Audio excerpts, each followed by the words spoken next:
Nagmula sa broken family ang lalaking si Daryl. Iniwan ng kanyang ama ang kanyang ina noong siya ay 7 taong gulang pa lamang. Nasa grade 1 na siya noon at tandang-tandaan niya pa ang mga nangyari. Lalo na noong lumabas ng silid ang kanyang ama, dala ang isang traveling bag. Habang ang kanyang ina naman ay naglulupasay na sa sahig habang nagmamakaawa na wag itong iwan. Nagkaroon ng karelasyon ang kanyang ama na naging kliyente nito sa pinagtatrabahuhang agency. At dahil sa may kaya sa buhay ang babae, isinama na ang kanyang ama sa abroad. At mula noon ay hindi niya na muling nasilayan pa o kahit nakausap man lang ang kanyang ama. Noong lumabas nga iyon ang pinto ay tiningnan lang siya at walang kahit anong sinabi. Habang nakatayo siya sa pintuan ng kanyang silid ay nagtataka sa kung ano ang nangyari. Matapos iwan ng kanyang ama ang kanyang ina ay sa lolo at lola na nanirahan si Daryl. Nagpasya na lang kasing mag-abroad ang kanyang ina para makalimot. At ibinuhos na lang noon ang lahat ng oras sa pagtatrabaho para magawang masustentuhan ang pangangailangan ng anak. Mabilis na lumipas ang panahon. Graduating na noon si Daryl nang tawagan siya ng kanyang ina. "Hello anak, kamusta ka naman dyan? Ano, makakagraduate ka na ba? Naipasa mo na ba lahat ng subjects mo?" Tanong ng ina. Sabi naman ng binatilyong si Daryl, "Opo, Nay. Higit pa po sa pasado. Sabi ng advisor ko na may honor daw po ako. Hindi pa raw siya tapos sa final competition pero sa tingin niya, kung hindi ako 4th ay baka 5th. Makakauwi ka po ba, Nay, sa araw ng graduation ko?" "Naku anak, pasensya na. Nung last December nga sana ang end of contract ko rito, di ba? Kaso, pinarenew ako ng another 5 years. Tatanggihan ko na sana kaso naaawa ako. Kapapanganak lang kasi ng amo kong babae. Kambal pa ang naging anak niya. Tapos yung panganay nilang anak ay 7 years old pa lang. Tapos ang pangalawa naman ay 5 years old. Tapos itong pangatlo dapat ay naging kampal naman. Wala silang ibang makukuwang katulong at yaya at the same time. Kaya nakakaawa rin. Pasensya ka na anak ha. Kasi tinanggap ko na rin ang pag-renew ng kontra ko. Tamang-tama after ng kontra ko. Tapos ka na noon sa kolehiyo. Mahirap naman kung uuwi ako dyan at kaunting pera lang ang madadala ko. Baka hindi kita magawang mapagtapos ng college. Tsaka mahirap maghanap ng trabaho dyan. Kahit magkatulong ako dyan ay baka maging panggastos lang sa pagkain. Baka hindi pa sasapat." "Ayos lang po yun, Nay. Naiintindihan naman po kita. Maraming salamat po, Nay Dahil kahit iniwan tayo ni tatay, hindi mo ako pinabayaan. Nagpapakahirap ka dyan sa abroad para lang masustentuhan ako rito at makapag-aral din." "Oo anak. Basta anak, magtutulungan tayo ha. Magtatrabaho ko ng todo rito. Tapos ikaw naman dyan ay mag-aaral din ng mabuti." "Opo, Nay. Pangako po, pagbubutihan ko ang pag-aaral hanggang sa makapagtapos ako ng kolehiyo. Siya nga po pala, Nay. Saan ako mag-aaral ng kolehiyo?" "Anak, nag-usap na kami ni Tita Judith mo. Ang sabi niya, pwede ka raw doon sa kanila magkolehiyo para may maging kasama ang anak niyang si Joshua roon. Magka-college na rin si Joshua sa next year. Accountancy raw ang kukunin Ikaw ba anak? Anong gusto mong kurso?" "Nay, okay lang po ba kung business administration, major in management? Balita ko kasi hindi ganun kahirap ang mga math subjects dun. Magaganda po ang mga grades ko sa lahat ng subjects, Nay. Maliban lang po sa math. Pinakamataas ko na nga ang 89 kaya masasabi kong doon lang talaga ako mahina. Kaya naisip ko na dapat po katamtamang hirap lang ng math ang kursong kukunin ko. Ayos lang po ba yun?" "Abay oo naman anak. Walang problema yon. Ano, ayos lang din ba sa'yo kung doon ka mag-aral kay Tita Judith mo sa Olongapo City?" Opo nay, wala pong problema kahit saan. E di sige, i-chat ko siya at sasabihin kong pumapayag ka na doon ka na sa kanila mag-aral ng kolehiyo. Paano anak? Tatawag na lang ako muli sa linggo. Marami pa akong gagawin dito eh. Siya nga pala, nagpadala na ako ng pera para may panghanda ka sa graduation mo. Maliban sa pansit biko, minudo at salad ng iluluto ni lola mo, mag-order ka na rin ng 2 kilong lechong baboy. Pwede na yun dyan sa inyo. Kayo-kayo lang naman ang kakain dyan. Kayo nila lola at lolo mo. Tapos sina Tito Arnel at pamilya niya. Sobra na siguro yan. Okay po nay, maraming salamat po. Mag-iingat po kayo dyan nay palagi ah.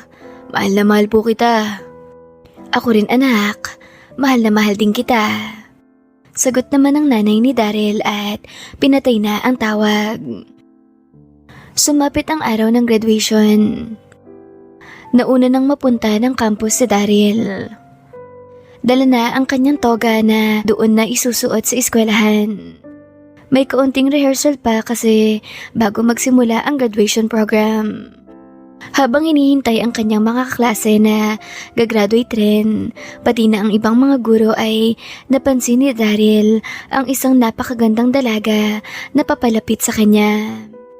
Hindi niya ito nakilala agad dahil naka-fully makeup at nakaayos din ng buhok na medyo kinulot ng pa-wave. Pagkalapit noon sa kanya ay malawak ang ngiti. Si Janine pala. Nakaklase niya na siya ring magiging valedictorian sa kanila. Congrats Daryl, graduate ka na, with honor pa. Sabi niya naman, mas malaking congrats din sa'yo dahil maliban sa gagraduate ka, valedictorian ka pa.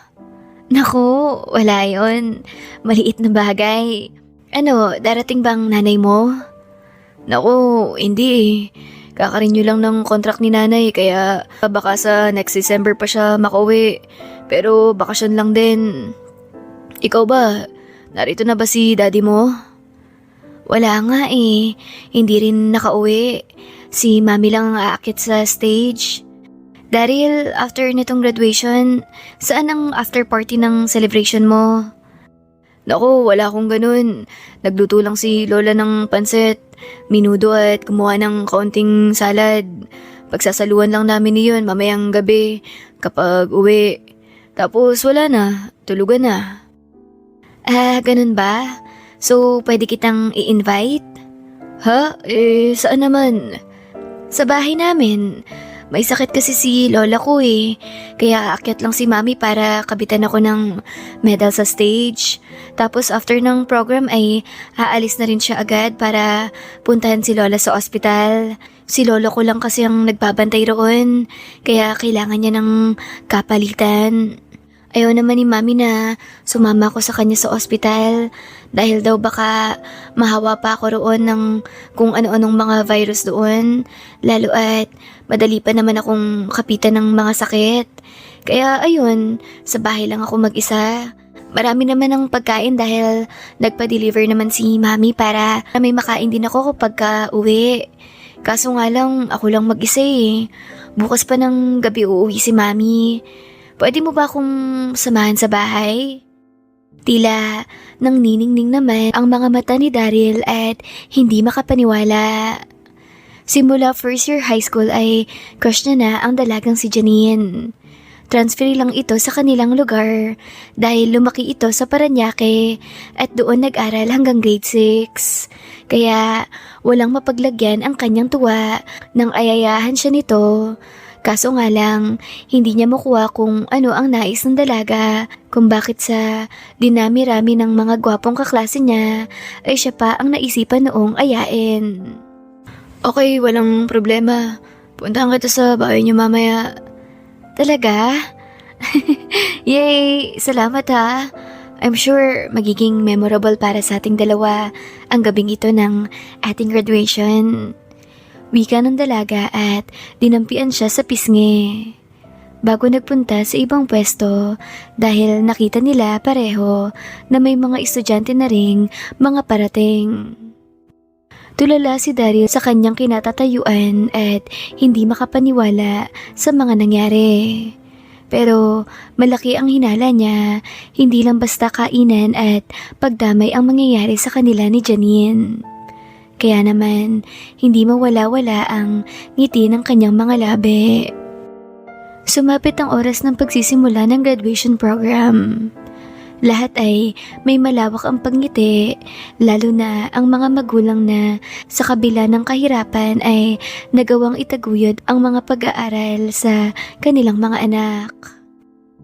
Maswerte rin sila sa kanilang mga anak dahil pinahalagahan ang kanilang pagsisikap at nagsiaral ng mabuti. Noong matapos ang graduation ay saglit na tumayo si Daryl at patakbong nagtungo sa isang CR para magbawas ng tubig sa katawan. Kanina niya pa talaga iyon pinipigilan. Noong papabalik na siya sa gitna ay nagulat siya noong sinalubong siya ni Janine. Niyakap siya tapos dinampian sa labi sabay sabing, "Congrats Daryl, hintayin kita sa bahay ah." Sabi niya naman, "Oo, sige, darating ako." Wika niya naman. Tapos, nagmadali nang lumabas ng campus ang dalaga dahil naroon na raw sa sasakyan nila ang ina nito at naghihintay na sa kanya para makauwi na agad. Nilapitan na ni Daryl ang kanyang lolo at lola para ayain ang umuwi. Nag-tricycle nga sila noong pauwi na at pare-parehong sobrang saya at proud dahil sa pagtatapos ng kanilang apo. Pagkarating sa kanilang bahay ay nakahain na ang mga pagkain. Ang kanyang tito Arnel at ang pamilya nito ang naiwan sa bahay kaya bago pa sila dumating ay naghain na rin agad. Pagkapasok lang ni Daryl sa pintuan ay sinabi ng kanyang tito Arnel, "Daryl, may dumating na delivery ng lechong baboy. Nag-order ka pala?" "Opo tito, 2 kilo. Ayos ah, tamang-tama, mainit pa talaga dahil kaluluto lang raw. Tara, kain na tayo. Natatakam na ako sa lechon eh. Ang dami pa namang inilagay na balat." "Sige po, magbibihis lang po ako tapos kakain na po tayo." Noong makapagbihis ay masaya na nga silang nagsikain. Pumili rin ang kanyang tito Arnel ng isang case ng beer Pilsen, kaya naman nag-inuman iyon ng kanyang lolo. Pero si Daryl ay hindi umiinom. Naligo na siya makalipas ang kalahating oras at nagpaalam na sa kanyang lola na aalis dahil a-attend siya ng mini party ng kanyang mga kabatch. Sabi naman ng kanyang lolo, "Daryl, kung uuwi ka ng alanganing oras ay doon ka na magpaumaga ha. Baka mapaaway o madisgrasya ka pa sa daan kung uuwi ka ng madaling araw. Palagi mong iisipin ang seguridad mo. Hindi ka pa naman sanay uminom." "Opo lo, salamat po sa payo. Hindi rin naman po ako magpapakalasing. Makikikain lang naman po ako. Balita ko, mas marami daw pong lechon roon dahil may nagbigay daw po." Sabi naman ng kanyang tito Arnel, "Kaya pala hindi ka masyadong kumain ng lechon. Kumuha ka lang ng 2 slice ng balat eh. Eh yun pala, sa ibang teritoryo ka hataw ng pagkain ng lechon." "Oo naman po tito, mindset ba? At least solve na po kayo." "Oo naman, ito nga at may naipupulutan pa kami ni Papa. Kaso wala nang balat eh. Binanatan na ng mga pinsan mong lahat ng balat kanina eh. Kaya puro laman at taba na lang ang naiwan sa amin." Sabi naman ni Daryl, "Hayaan mo na tito. Kung pwede akong makapag-uwi ng lechon ay mag-uwi ako." "Yun ang swerte ko talaga sa pamangkin kong ito. Napakasipag ng mag-aral. Maalalahanin pa.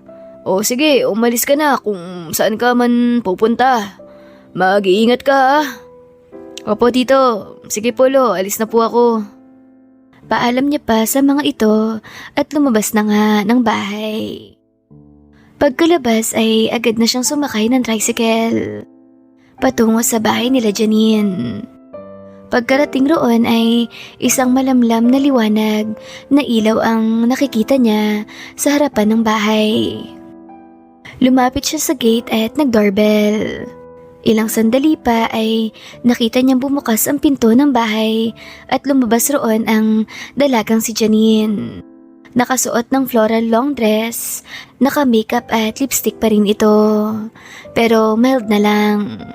Na mas bumagay naman sa mukha ng magandang dalaga. Dahil maputi talaga ito at cute ang mukha. Good evening, Janine. Bati niya pa. Naku, magalang ka pa. Tayong dalawa na lang naman ang narito eh. Kanina pa umalis si Mami. Naiinip na nga ako eh. Akala ko hindi ka na darating. Bakit hindi? Nangako naman ako, di ba? Oo, alam ko. Kumain pa kasi kami, tapos konting kwentuhan, dahil naroon din naman sina tito ko. O sige, tara, pasok na tayo. Nagugutom na ako eh. Hindi ka pa kumain? Hindi pa, dahil hinihintay nga kita. Naku, sana kumain ka na rin. Nakakain na kasi ako eh. Ayos lang yan, edi mag-dessert ka na lang. Meron kaming leche flan, ice cream cake. I'm sure wala kayong ganong handa. Oo naman. Mahal kaya ang ice cream cake. Edi dito ka na humataw. Tayong dalawa lang ang kakain noon dahil hindi rin naman mahilig sa matatamis si Mami. Diabetic kasi siya eh. Kaya ako lang talagang kumakain ng mga sweets rito. Halika na, maupo ka na. Wika ng dalaga at pinaupo na siya sa lamesa. Dahil sa busog pa nga, kaya yung ice cream cake na lang ang mga kinain ni Daryl habang pinapanood ang dalaga habang kumakain ng Italian seafood pasta. May kalderetang baka rin sa nakahain at isang buong lechong baboy pero wala pang bawas. Sa isip ni Daryl, target lock na iyon. Hihingi siya noong lechon sa dalaga bago siya umuwi. Matapos makakain ng dalaga ay inabot sa kanya ang isang malalim na tray.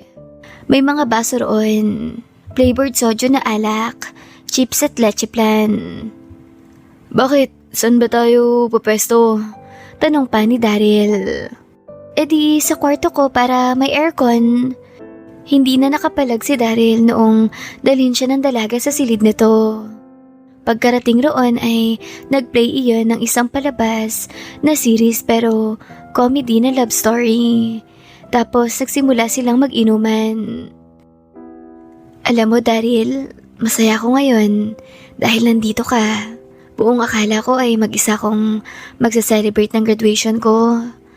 Kahit gaano pa kasi kasarap ang mga pagkain na handa kung mag-isa ka naman ay tila wala iyong kwenta at walang lasa. Siya nga pala, hindi ka ba nawiwirduhan sa biglang pag-approach ko sa'yo kanina? Mahabang wika pa ng dalaga. Sabi naman ni Daryl, ang totoo, nagtataka talaga ako. Dati mo na rin naman akong kinakausap. At mabait ka sa akin. Pero hindi naman tayo ganun ka-close para i-invite mo ako ng mag-isa sa bahay nyo. Iniisip ko na lang na baka no choice ka lang kaya mo ko naisipang imbitahin.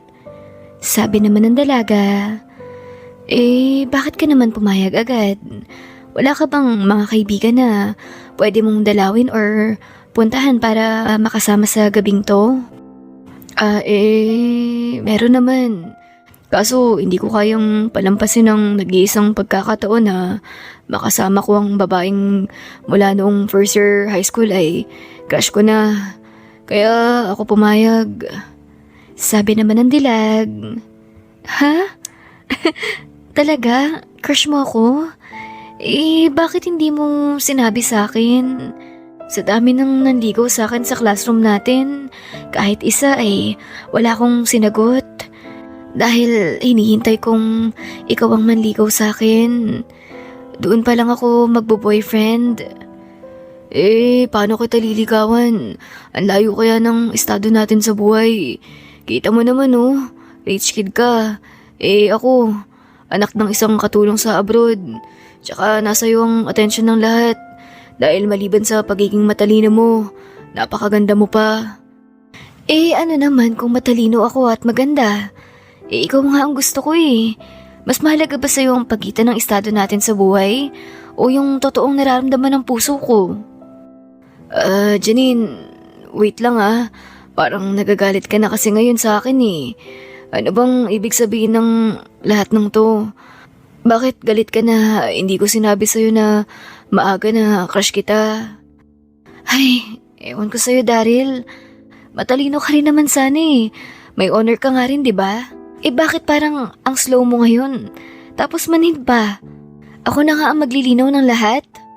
Uwi ka pa ng dalaga at nag-alis na ng pang-itaas sabay umupo na sa mga hita ni Daryl nang nakaharap tsaka tinawid ang distansya ng kanilang mga labi. Noong gawin na iyon ng dalaga ay doon na naging malinaw sa kanila ang lahat. Lalo na kay Daryl, kaya naman ipinagpatuloy niya na ang kanilang ginagawa. Bagamat nahihirapan dahil pareho silang walang alam sa ganung bagay, ay nagawa naman nilang dahan-dahanin na matutunan iyon hanggang sa matagumpay nilang matapos ang kanilang parehong ninanais.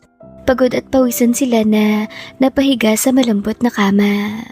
Sabi naman ng dalagang si Janine, "Daryl, may tanong ako. Sana masagot mo ako ng diretso ha. At tigilan mo na yung pagpapanggap mo na walang kaalam-alam. Ano na tayo nito ngayon?" Sabi naman ni Daryl, Wait lang ah. I-compute ko muna. Gusto kita at gusto mo rin ako. Plus may nangyari sa atin. So equals tayo na? Tama ba? balik tanong ng binata. Sabi naman ng dalaga, "Ikaw ba? Gusto mo akong maging kasintahan?" Tanong noon. Oo naman. Matagal na kitang gusto. Kaya gustong gusto na kitang maging girlfriend. Ayun ang tamang sagot. Tayo na. Boyfriend na kita at girlfriend mo na ako. Wika pa ng dalaga. Tapos yumakap sa binata. Daryl, alalayan mo muna ako papuntang CR. Hindi ko kayang tumayo eh. At maglakad. Sobrang sakit eh. Okay, sige. Ako nang bahala sa'yo. Sagot ni Daryl at binuhat ang dalaga patungo sa CR sa loob lang din ng kwartong iyon. Sa buong magdamag ay inulit pa nila ng 2 beses ang bagay na yun. At habang nagpapahinga ay ipinagpatuloy na nila ang panonood sa series movie at kumakain ng mga snacks gaya ng ice cream cake at leche flan. Kinabukasan ay nagawa namang maglakad ng dalaga. Naihatid pa nito si Daryl hanggang sa gate ng kanilang bahay noong umuwi ito. Pagkarating sa bahay ay normal na ulit ang lahat. Magmula sa araw na iyon ay naging opisyal ng magkasintahan sina Daryl at Janine. Sa tuwing walang kasama ang dalaga sa bahay nila ay pinapapunta niya si Daryl para samahan siya. At madalas doon niya na rin ito pinapatulog. Isang gabi habang nagpapahinga sila mula sa matinding pagod na kanilang ginawa ay nagsalita si Daryl. Babe, paano ba to? Alis na ako next week. Pupunta na ako ng Olongapo City para asikasuhin ang pag-enroll ko ng kolehiyo. Magtitake pa raw kasi ng entrance exam eh, para malaman kung tatanggapin ako ng eskwelahan roon. Saan naman yun, babe? Sa probinsya pa yun ng Zambales. Mga 3 to 4 hours na biyahe mula sa Maynila. Ha? Ang layo pala. Paano tayo? Di sa text na tawag na lang muna tayo mag-uusap. Tapos tuwing sem break ay magbabakasyon ako dito para makita ka. Hindi pa pwedeng sa malapit ka na lang din mag-aral? Para hindi naman tayo sobrang layo sa isa't isa? Hindi baby, si nanay ang masusunod. Naroon kasi si Tita Judith, tapos magka-college pa lang din ang panganay niyang si Joshua. Kaya gusto nila na iisang eskwelahan kami mag-aral para may kakampi at kakilala kami pareho sa school. Eh di, sige. Mukhang pareho naman tayong walang magagawa dyan. Basta, huwag kang mamababae roon ha. Bahala ka kapag niloko mo ko. Hindi na ako babalik sa'yo. May pagtatampong wika pa ni Janine. Oo naman, kung makapagsalita ka naman, parang ako lang ang pwedeng mahumaling sa iba. Ikaw rin naman eh, sa dami nang naniligaw sa'yo. Ha? Ako talaga? Sa dami nang naniligaw sa akin, may sinamahan ba ako para makipag-date? Di ba wala naman? Kaya hindi uubra sa akin ng mga ligaw nilang iyan. Lalo pa ngayon na boyfriend na kita at naibigay ko na sa'yo ang lahat. Ano pang ipagmamalaki ko sa ibang lalaki kung magloko man ako? Wala na. Kaya gusto ko ikaw lang ang maging boyfriend ko at maging asawa sa future. Wow, ang sarap namang pakinggan, babe. Sarap ka dyan. Basta binabalaan kita, Daryl ha. Kapag nagloko ka roon, makikipag-break ako sa'yo at kahit kailan ay hindi na kita kakausapin. Oo na po, malinaw naman yun sa akin. Sagot pa ni Daryl at muling siniil ang kanyang mahal na kasintahan. Noong muling mag-alab ang kanilang sarili, ay muli ring inulit gawin ang bagay na paborito nilang gawin sa tuwing magkakasama. Ayan my loves, awat muna tayo ha. Isa ring magandang kwento ito tungkol kay Sir Daryl. Kaya antabayanan nyo na lang po ang karugtong nito. At bago matapos ang bidyong ito, ay huwag makalimot mag-subscribe my loves. At mag-iwan ka na rin ng konting mensahe sa akin para alam kong nakasama rin kita sa kwentong ito. Take care my loves. Bye-bye!